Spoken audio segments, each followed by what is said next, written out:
phase. If you don't know what an au fait is, that's a white person. It's Pig Latin for faux. And it's how black entertainers and people commonly refer to white people behind closed doors. And so you have au faits who think the world of us as black people. Now they're going to get all upset, and you have the black people who are following Baker, they're going to get all upset. And, Lewis, his philosophy was he wanted everybody to love each other. And this kind of stuff, these kinds of commotions weren't going to accomplish that. Now, you hear that, and that's Louis Armstrong, very strong, very adamant. But have you ever heard Louis Armstrong angry? Oh, Lord. Well, some has, Phoebe too. But for everybody else, a year and a half later, Louis is in a hotel room in Cincinnati with some friends, and a woman there brings up Josephine Baker and how much she admires Josephine Baker. Well, Louis and her go back and forth for about 5 minutes. It's a little hard to hear. I'm only going to play about a minute excerpt of it, but you'll hear Louis's tone. He is angry. And he tells her right out the same argument, why doesn't she stay in St. Louis and do something about it? And then he names some other black musicians who he thinks were really showing the world the way to follow through their music, through their talent, and not a lot of words. You autistic, and every move she made over here is for all that. I can see how she felt though, because it's a hard world. Shit, honey. She didn't feel. Her mother. You can't say that because after all, she's a woman. Her mother's down in St. Louis. Why did she fight so her mother could go to that white theater? Well, now look. After all, Answer that. She's like, she's a Negro of it, Yeah, all right, dog, yeah, sure. Yeah, and you know how Negroes are up here. I know I see it. She's But now full when of you shit. fight for your own self, that's doing a whole lot. Listen, me, Negroes will lay down behind. myself, Duke Ellington, and a couple of old like Charlotte Chambers, and the boys that can get into the people that mean something will do more for this fucking country than all you goddamn do. You make us know. Oh, yeah. And at the end, he mentions Duke Ellington, he mentions the trumpeter Charlie Shavers. These were people Louis admired, black musicians who through their talents broke down racial barriers and didn't have to always go on the bandwagon. But you might hear something like that. Louis's tone, answer that, and yelling, and say, aha, see that? I knew it.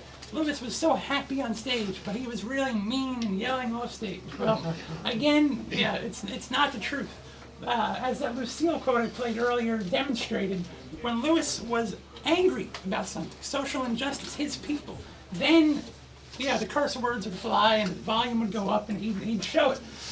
But interestingly enough, when Louis was the victim of such racist incidents, he usually told those stories kind of in a good humor. Almost kind of like, do you believe this stuff still happens? Do you believe people can still discriminate? And this next story is fascinating. It's 1952. Louis is in Hawaii, and he's sitting there with two of his black friends, Prince Gary and Doc Pugh. And a few days earlier, a white sailor had come up to Louis, shook his hand, and said, I don't like Negroes. This is the beginnings of some horrifying stuff, but listen to how Louis tells the story. He uses plenty of language, but he kind of almost laughs at it. And his theory is, this is ridiculous. This guy's saying, I don't like Negroes, but I like you. I'm crazy about you. Well, you can't have one or the other. It just doesn't make sense. And then Prince Gary chimes in and says, and I tried talking to him, and he goes, I don't like you, I like sex.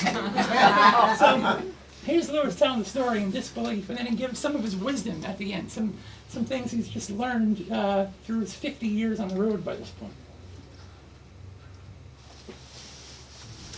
But that dark skin situation is a whole lot of bullshit.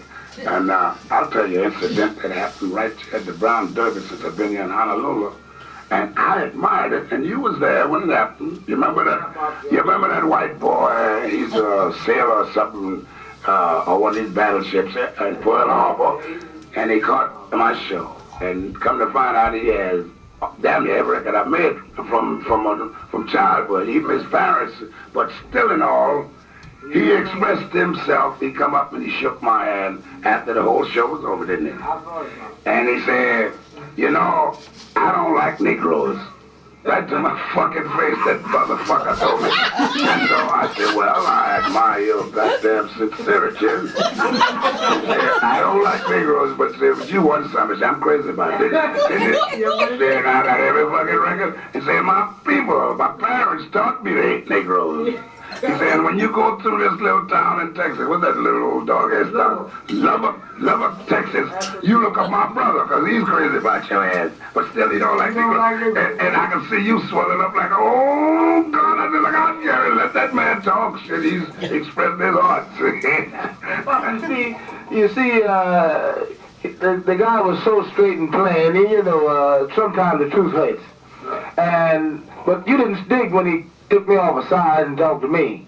And I told the guy, I said, listen here, you know, I'm from Texas.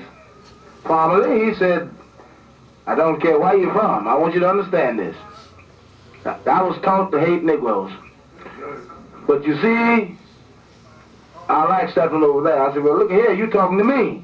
Yeah, but still, dog. You understand? He didn't say nothing about you. Pick him on that cat. That cat didn't say he liked me. No, that only makes my word. I've said it for years. I say you take the majority of white people, there's 2/3 of them don't like niggas, but they always got one nigga that they just crazy about. Every white man in the world got one thing at least. That they just love his dirty drawers. Ain't that a bitch? Ain't that a bitch, he says. You can tell that's 50 years. That's a 51-year-old Lewis there. You know, he had compiled these numbers. 2/3 of white people that don't like black people. But we all have one they just love. So really, he's kind of saying this racism thing is, it's ridiculous.